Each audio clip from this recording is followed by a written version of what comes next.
মুস্তফা কামাল, যিনি একসময় লবণ বিক্রেতা হিসেবে কর্মজীবন শুরু করেছিলেন। তারপর ডিলারদের কাছ থেকে কনজুমার পণ্য কিনে দোকানে দোকানে ডেলিভারি করতেন। এরপর ভেজিটেবল ওয়েল নিয়ে কাজ করে একটা সময় মেঘনা গ্রুপের মালিক হয়ে যান।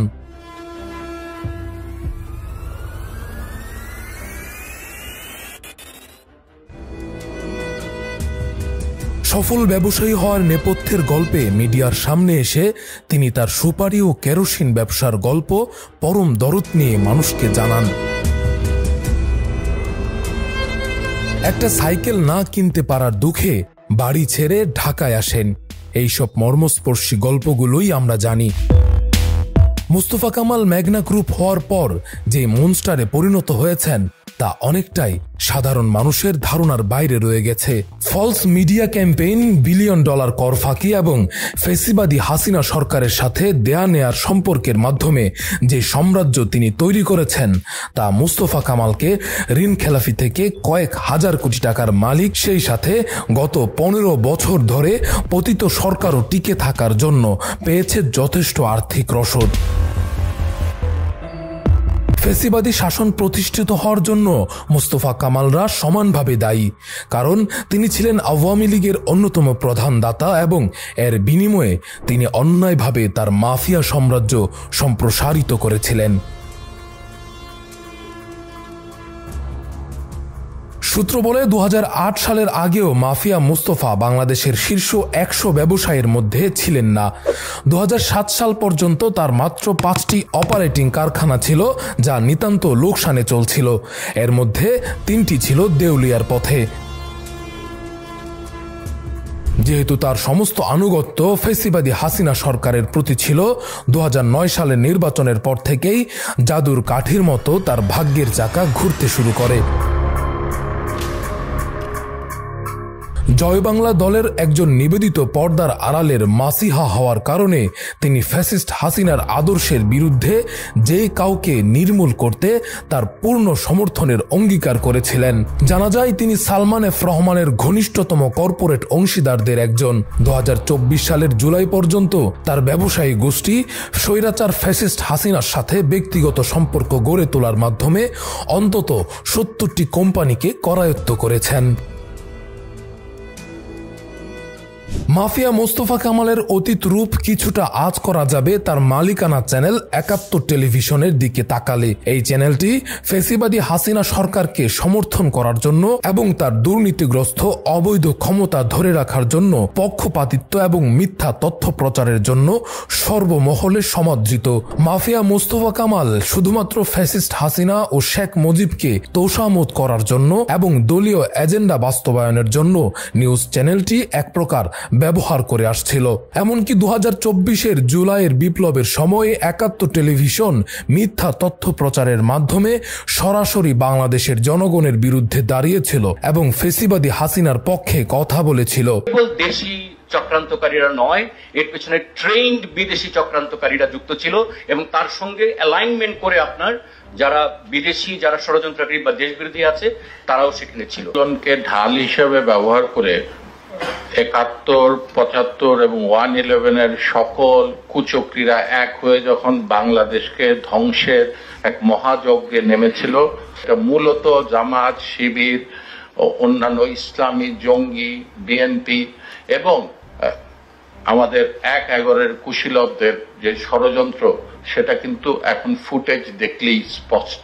নিউজ চ্যানেলের নিযুক্ত সিও মোজাম্মেল হক বাবু, যার স্ত্রী বাংলাদেশ আওয়ামী লীগের একজন এমপি ছিলেন, এবং সিনিয়র রিপোর্টার মাহবুবুর রহমান সীমান্ত অতিক্রম করে ভারতে যাওয়ার চেষ্টা করার সময় গ্রেফতার হন। এদিকে ময়মনসিংহের ধোবাউড়া সীমান্ত দিয়ে ভারতে পালানোর পথে সাংবাদিক মোজাম্মেল বাবু, শ্যামল দত্ত, মাহবুবুর রহমান সহ 4 জনকে আটক করেছে স্থানীয় জনতা।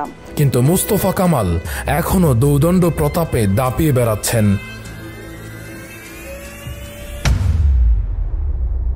মুস্তফা কামাল তার অবৈধ সাম্রাজ্য টিকিয়ে রাখার জন্য পারিবারিক বন্ধনকে কৌশলগতভাবে সম্প্রসারণ করেন। এই পরিকল্পনার অংশ হিসেবে তিনি তার মেয়ে তানজিমা মুস্তফার বিয়ে দেন শেখ হাসিনার বোন শেখ রেবা রহমানের কনিষ্ঠ পুত্র ওয়াসিকুর রহমান অঞ্জনের সঙ্গে। শেখ রেবা রহমান ছিলেন শেখ মুজিবুর রহমানের বোন, শেখ আসিয়া বেগম ও শেখ নুরুল হকের মেয়ে এবং শেখ ফজলুল করিম সেলিমের বোন। এই বিয়ের মাধ্যমে মোস্তফা কামাল শেখ পরিবারের সঙ্গে তার সম্পর্ক আরও দৃঢ় করেন এবং শেখ হাসিনা, শেখ হেলাল, শেখ সেলিম ও ফজলে নূর তাপসের ঘনিষ্ঠ সঙ্গী হয়ে ওঠেন। বিশেষত 2013 সালে ফজলে নূর তাপসের সঙ্গে মধুমতি ব্যাংক প্রতিষ্ঠার মাধ্যমে তিনি তার প্রভাব আরও বিস্তৃত করেন। তার এই সুপরিকল্পিত সম্পর্ক শেখ পরিবারের সাথে অটুট আস্থার ভিত্তি গড়ে তোলে, যা তাকে ব্যাংক লুট, গণহত্যায় সমর্থন এবং অন্যান্য অপরাধমূলক কর্মকাণ্ডে সহায়তা করতে সাহায্য করে।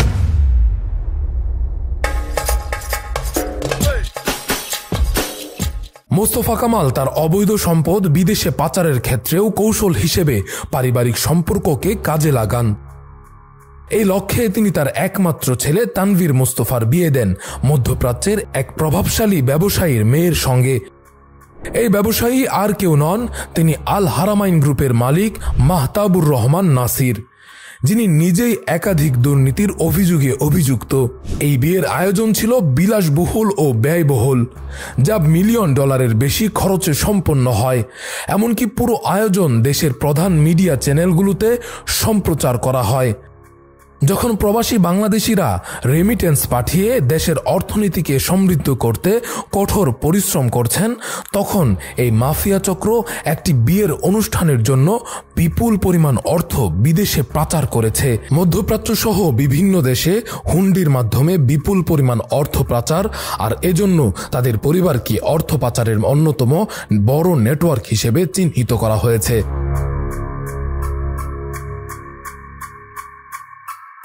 এনবিআর তাদের ব্যাংক হিসাব ফ্রিজ করেছে এবং 114টি সম্পত্তির দলিল জব্দ করেছে। বিদেশে থাকা সম্পদ চিহ্নিত করার কাজ চলছে বলেও জানা গেছে। মাহতাবুর রহমান ও তার পরিবারকে আন্তর্জাতিক মাফিয়া চক্রের সদস্য হিসেবে সন্দেহ করা হচ্ছে।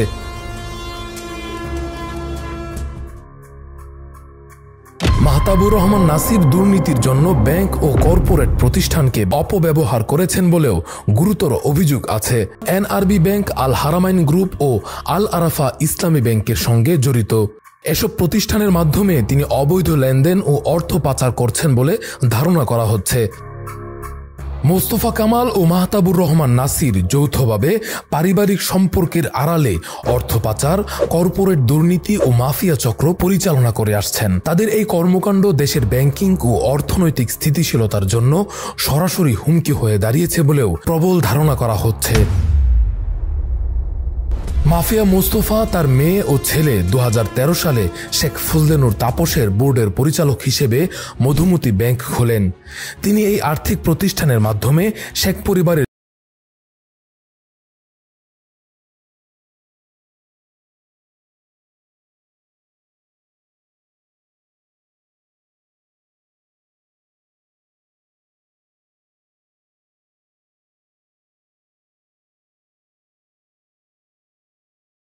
আওয়ামী লীগের শীর্ষদাতা। মাফিয়া মোস্তফা ধানমন্ডি 32-এর শেখ মুজিবের জাদুঘর নির্মাণের জন্য আওয়ামী লীগকে 42 কোটি টাকা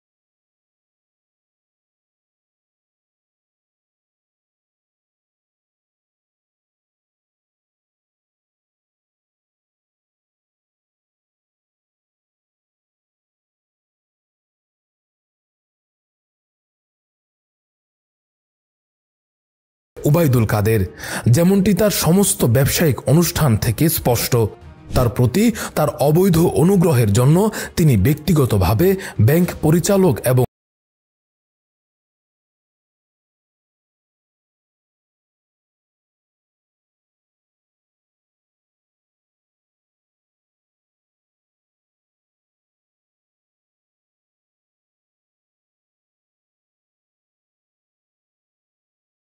সেন্ট্রাল ব্যাংক এবং বিশেষ করে পুলিশ মাফিয়া মোস্তফাকে দুর্নীতিবাজ পুলিশ কর্মকর্তা বেনজির ও ডিবি প্রধান হারুন আর রশিদের সঙ্গে বিভিন্ন অনুষ্ঠানে দেখা যায়।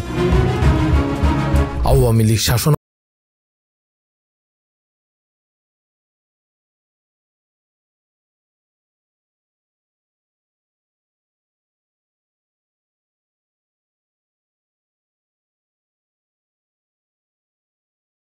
অপকর্মে আঙুল তুলতে সাহস করেনি।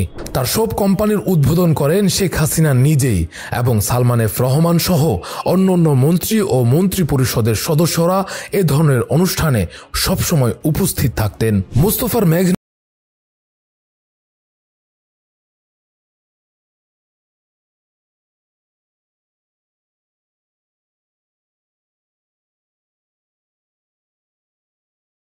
এরই মধ্যে মোস্তফা কামাল 1 লাখ কোটি টাকা আত্মসাৎ করেছে বলে দাবি করেছে জাতীয় নিরাপত্তা গোয়েন্দা সংস্থা NSI। গোয়েন্দাদের কাছে এমন গুরুত্বপূর্ণ প্রমাণ রয়েছে যে তিনি আন্ডার ইনভয়েসিং আমদানির মাধ্যমে বিদেশে 90,000 কোটি টাকা পাচার করেছে। জাল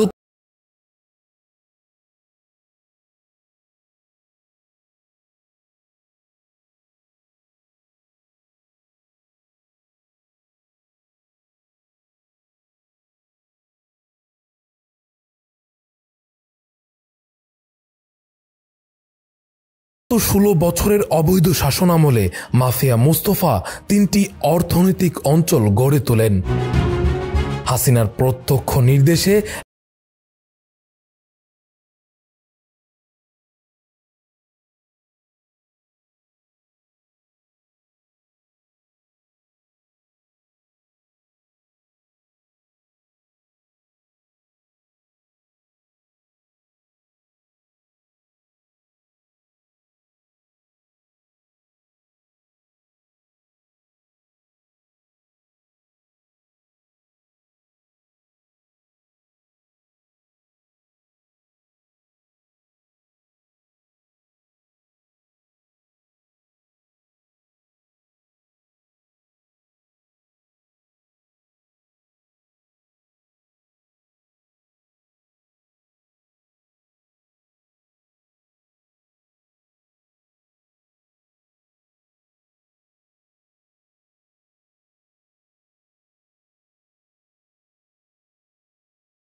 সেই প্রমাণগুলিকে কৌশলে এখন অন্যান্য সামাজিক কর্মের সাথে প্রতিস্থাপন করছেন, যেমন স্কুল নির্মাণ, মসজিদ নির্মাণ, দাতব্য কাজ ইত্যাদি।